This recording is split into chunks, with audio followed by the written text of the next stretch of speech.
ನಮಸ್ಕಾರ ಎಲ್ರಿಗೂ. ನನ್ನ ಹೆಸರು ಸುಧೀಂದ್ರಾಚಾರ್ ಅಂತ. ಸೊ ಫೆಬ್ರವರಿ 14 ಯಾವ ಡೇ ಅಂತ ಆಚರಣೆ ಮಾಡ್ತೀವಿ?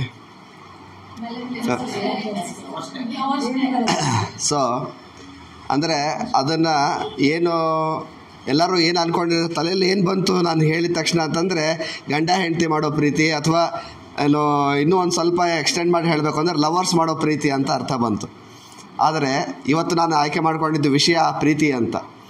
ಸ್ವಲ್ಪ ಎಕ್ಸ್ಪೆಂಡ್ ಮಾಡೋಣ ಪ್ರೀತಿ ಅನ್ನೋದನ್ನು. ಹೇಗೆ ಅಂತಂದರೆ, ಈಗ ಬೆಂಗಳೂರಿಗೆ ಬಂದು ಹೊಸದ್ರಲ್ಲಿ ಏನೋ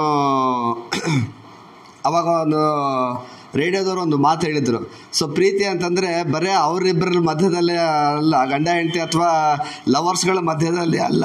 ನಿಮ್ಮ ಮನೆಗೆ ಹಾಲು ಮಾರೋರು ಬರ್ತಾರೆ, ಅಥವಾ ನಿಮ್ಮ ಮನೆಗೆ ಒಬ್ಬರು ಕೆಲಸಗಾರರು ಬರ್ತಾರೆ, ಕಸ ಗುಡಿಸೋರು ಬರ್ತಾರೆ, ಅಥವಾ ಇನ್ನೊಬ್ಬರು ಬರ್ತಾರೆ. ಸೊ ಅವ್ರ ಮೇಲೇನೂ ನಾವು ಪ್ರೀತಿ ಮಾಡ್ಬೋದು, ಪ್ರೀತಿ ತೋರಿಸ್ಬೋದು ಇತ್ಯಾದಿಗಳನ್ನು. ಆಮೇಲೆ ಅದಕ್ಕಿಂತ ಮುಂದುವರೆದು ಇನ್ನೂ ಒಂದು ಮಾತು ಹೇಳಿದ್ರು, ಏನಂದರೆ ಗುರು ಶಿಷ್ಯರಲ್ಲಿ ಪ್ರೀತಿ ಇರಬೇಕು, ಅದನ್ನು ಭಕ್ತಿ ಅಂತ ಕರಿತೀವಿ. ಗುರು ಶಿಷ್ಯರಲ್ಲಿ ಪ್ರೀತಿ ಇರೋದನ್ನು ಭಕ್ತಿ ಅಂತ ಕರಿತೀವಿ. ಅದರ ಜೊತೆಗೆ ಈ ಬೇರೆ ಸ್ನೇಹಿತರಲ್ಲಿ ಅದನ್ನು ಪ್ರೀತಿ ಇರ್ತದೆ. ಆ ಪ್ರೀತಿಯನ್ನು ನಾವು ಅದನ್ನು ಏನೋ ಸ್ನೇಹ ಅಂತ ಕರಿತೀವಿ. ಸ್ನೇಹ ಗುರುಗಳಲ್ಲೂ ದೇವರಲ್ಲೂ ಎಲ್ಲ ಇರಬೇಕು ಅಂತ. ಹೀಗೆ ಪ್ರತಿಯೊಂದು ಸಂಬಂಧವನ್ನು ಪ್ರೀತಿ ಮೂಲಕವಾಗಿ ನಾವು ಹೇಳಬಹುದು. ಹಾಗೆ ಈ ಪ್ರೀತಿ ಅನ್ನೋದು ಎಲ್ಲ ಕಡೆಯೂ ಬೇಕು. ಸೊ ಯಾವುದೋ ಒಂದು ಕಡೆ ಓದಿದ್ದು ನೆನಪಿದೆ ನನಗೆ. ಏನಂತಂದರೆ, ಯಾವ ಭಾಷೆ ಗೊತ್ತಿಲ್ಲ ಅಂತಂದರೂ ಕಮ್ಯುನಿಕೇಟ್ ಮಾಡ್ಬೋದಂತೆ. ಆದರೆ ಏನೋ ಪ್ರೀತಿ, ಅಥವಾ ಈಗ ಒಬ್ಬರು ಬೇರೆ ದೇಶಕ್ಕೆ ಹೋಗಿದ್ರು, ಅವ್ರಿಗೆ ಕನ್ನಡ ಬಿಟ್ಟು ಬೇರೆ ಭಾಷೆ ಬರೋದಿಲ್ಲ. ಆದರೆ ಆ ಟ್ರೈನ್ ಬರ್ತಾ ಇದೆಯಾ, ಕರೆಕ್ಟಾಗಿ ಪ್ಲ್ಯಾಟ್ಫಾರ್ಮ್ ನಿಂತಿದ್ದೀವ ಅಂತ ಕೇಳಬೇಕಾಗಿತ್ತಂತೆ. ಸೊ ಅವ್ರು ಕನ್ನಡದಲ್ಲೇ ಕೇಳಿದ್ರಂತೆ.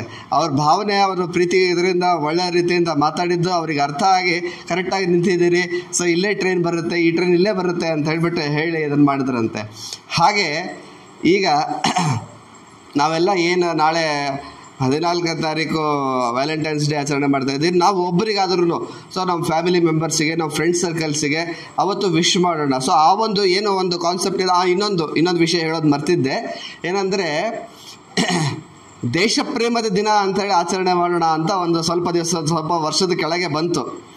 ದೇಶ ಪ್ರೇಮಿಗಳ ದಿನ ಅಂತ ಆಚರಣೆ ಮಾಡೋಣ ಅಂತ. ಆದರೆ ಒಂದು ಏನೋ ಒಂದು ಹಂತ ಮುಂದೆ ಹೋಗಿ ದೇಶವನ್ನು ಆರಾಧಿಸೋ ಪ್ರೀತಿಗೆ ವಿಸ್ತಾರವನ್ನು ಕೊಡುವಂಥದ್ದು.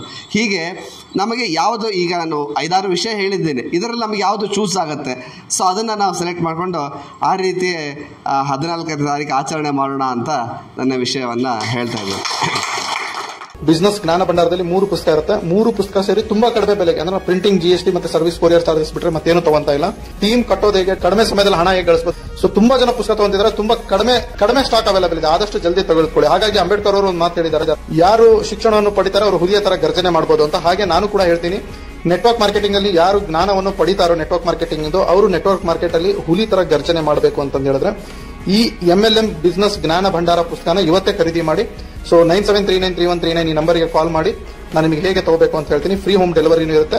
ಸೊ ಇದನ್ನ ಮೊದಲು ಫೈನ್ ಸ್ನೇಹಿತರೆ, ಇನ್ನು ಹೊರಡ್ತೀನಿ ನಾನು. ಮತ್ತೆ ಹೊಸ ವಿಡಿಯೋ ಜೊತೆ ಬರ್ತೀನಿ. ಸಬ್ಸ್ಕ್ರೈಬ್ ಮಾಡೋದು, ಲೈಕ್ ಮಾಡೋದು, ಲಿಂಕ್ ನ ಶೇರ್ ಮಾಡೋದು ದಯವಿಟ್ಟು ಮರಿಬೇಡಿ. ಮತ್ತೆ ಆಲ್ ದ ಬೆಸ್ಟ್. ಮತ್ತೇನಾದ್ರೂ ಇದ್ರೆ ನನ್ನ ಜೊತೆ ಪರ್ಸನಲ್ ಟಚ್ ಇರಿ. Love you, take care, bye.